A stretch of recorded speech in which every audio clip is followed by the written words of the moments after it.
Përshëndetje të dashur miq, ja ku po ritakohemi në këto orë të para të mëngjesit, me patjetër gjithmonë pranë jush për të sjellur ngjarjet më të fundit, por njëkohësisht edhe për të komentuar pak rreth fermës, ë. Arbana dhe Eduardi, më duket që janë personazhe që po e dëshmojnë që dinë të krijojnë spektakël dhe dinë të krijojnë fenomen.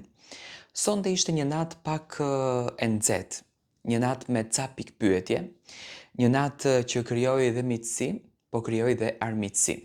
Do të thoni ju Tiranë, po cila ishte armiqësia në këtë mes? Armiqësia që po krijohet është Kostana. Do të thoni ju pse? Sepse Kostana është e drejtë për drejtë dhe ne fatkeqësisht në media nuk jemi mësuar në media tona shqiptare të dëgjojmë personazhe të drejtë për drejtë. Dhe zakonisht personazhet e drejtë për drejtë në spektakle si Ferma apo Big Brother nuk kanë qenë afatgjatë. Por në këtë mes Kostana do t'jetë afatgjate, sepse strategjia e lojës së saj, mënyra se si ajo ka përzgjedhur ta luajë lojën do ta mban gjatë në shtëpi sepse krijon debat dhe dinamika. Në fakt për mua do ndaloj pak edhe tek eliminimi i banorit, në këtë rast do me thënë Vanesës, për mua ishte pak e çuditshme. Mendova që dashuria do të shkonte deri në fund. Mendoja që dashuria do të ishte të paktën deri një javë para finales. Po ndoshta ndryshimet e pakta që kjo dashuri pati dhe nuk është që bëri ndonjë triumf të papar, krahasuar me dashurinë që ne jemi mësuar t'i shohim në formate të këtilla, mendoj që e bëri publikun që ta nxjerrë Vanesën nga Ferma, tani publikun.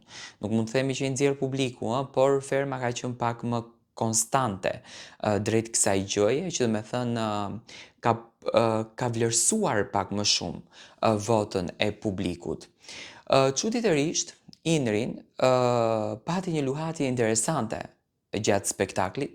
Tani, ose Inrin është shumë i dashuruar dhe nuk e ka problem ta menaxhon veten dhe di të menaxhoj kontrollin dhe emocionin, ose është një personazh që ka qef të provojë eksperienca të reja, jo në aspektin e dashurisë, por në aspektin e njohjes, momenteve interesante dhe siç duket hyrja e vajzës së re i dha Inrit një buzë qeshje.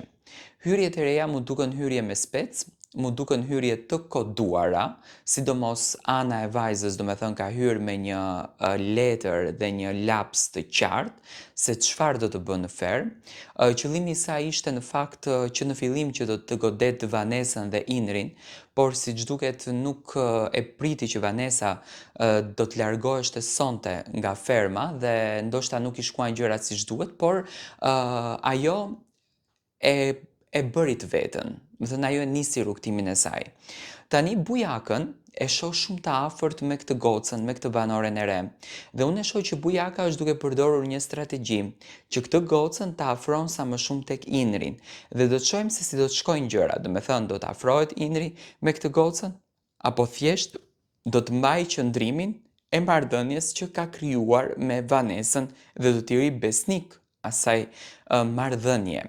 Nga ana tjetër, prisnim të gjithë sinqerisht që Sarës t'i komunikoheshte një vendim nga vllau i, do me thënë nga Agai, vllau i madh, sido që ta quajmë, që Sara ka thyer rregullat, Sara ka dhënë informacione, të cilat i ka marrë nga jashtë dhe çuditërisht, do me thënë në dhomën e Fakirit, shkon Zhaku dhe Kostana, dy goca të cilat në të vërtet nuk kanë thyer asnjë rregull, sepse në atë ambient ku Zhaku dhe Kostana kanë hyrë brenda në banjo me mikrofona të vënë, me gjithë ato njerëz aty, çfarë strategjie dhe çfarë plani do të bënin këto dy gocat, këtë realisht nuk e kuptova dot dhe s'po e kuptoj pse kaq shumë, do me thënë, vlerësohet Sara dhe pse kaq shumë nuk i jepet dënimi Sarës në momentin kur e tepron. Unë nuk jam kundër Sarës, që mos keq kuptohemi, po thjesht fakt, do me thënë, u bë videoja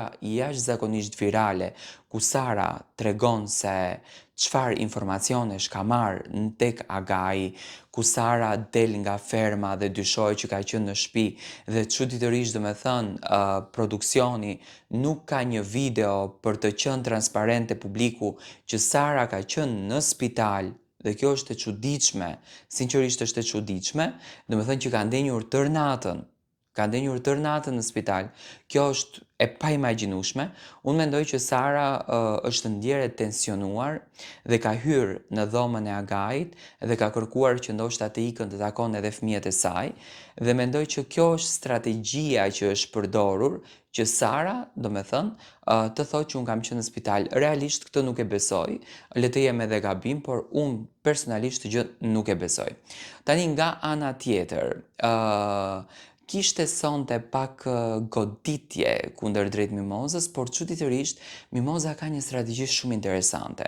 Unë prisja që mes Mimozës edhe Zhakut të plas një bombë e madhe dhe këto të dyja domethënë të kenë një hidhërim, të kenë një debat shumë të fortë, por çuditërisht Moza përzgjedhen që të luan herë me gur e herë me buk. Do të thoni si. Tani, gjatë gjithë javës, Moza ka patur diskutime, ka patur debate, ka patur hatërmbetje, është mërzitur me Zhakun. Gjithashtu dhe Zhaku me të. Unë e pash që Zhaku e kishte pushkën të mpret për të goditur Mozën. Nga ana tjetër, gjatë prajmit, Moza do me thënë në të gjithë formën e saj ndryshon strategjin me të gjithë fermerët. Këtë gjë që bëri me Zhakun e ka bërë dhe me Ilirin, kur mundoheshte Iliri që do me thënë ta degeneron Mozën, dhe unë mendoj që Moza është duke luajtur me produksionin dhe me fermerët në formën tërhiqe penin e mos e kput. Gjatë javës dinamika pa fund, gjatë prajmit Moza lëshon shpirt dhe mendoj që Moza e njeh shumë bukur këtë strategji, do me thënë ose mund ta ketë studiuar fenomenin e reality show, ose mund të ketë qenë një ndjekse aq e rregullt në këtë format sa që ka krijuar të gjitha të strategjin, ka krijuar të gjitha të rrethin që Moza do me thënë në fund të gjës të ditë manipuloj dhe produksionin, por edhe fermerët. Më thënë kam parë gjëra çuditshme realisht, kam parë gjëra shumë interesante që mua më tërhoqën vëmendjen edhe më ranë sonte në sy. E shoh që Sara është shumë e favorizuar dhe më vjen shumë keq për familjen e Sarës që ndoshta do t'i dëgjojnë këtë fjalë, por ky është realiteti të dashur. Sara është shumë e favorizuar, do të thënë Sara mbështetet jashtëzakonisht shumë nga produksioni dhe mua kjo gjë nuk më pëlqen, sepse sonte Sarës nuk ju tha asnjë gjë, dhe nga ana tjetër e shoh Kostanën të goditur nga ana e produksionit, ndërsa Zhakun e shoh stratege, por mendoj që dy hyrjet e reja, sidomos vajza në fjalë, do fillon që të ndryshon të gjitha gjërat, sepse mendoj që është e koduar nga jashtë, nga që përshkrimi se si Arbana e bëri hyrjen e kësaj vajzës e bëri pikërisht për lidhje të re dashurie, do të thënë pikërisht për ngjitje me Indrin. Dhe unë mendoj që qëllimi i produksionit është që ta rilidhin tash Indrin me këtë gocën, ndërsa Vanessa jashtë të bën spektakël. Do të thënë thjesht janë motor për të klikuar, për të krijuar falni klikime. Tani do të shohim se çfarë do të ndodh, se si do të jenë gjërat dhe më pas ditën e nesërme, si gjithmonë në orën 13 takohemi me videon e radhës. Çfarë duhet bëni ju? Ju duhet bëni vetëm subscribe në kanalin tonë.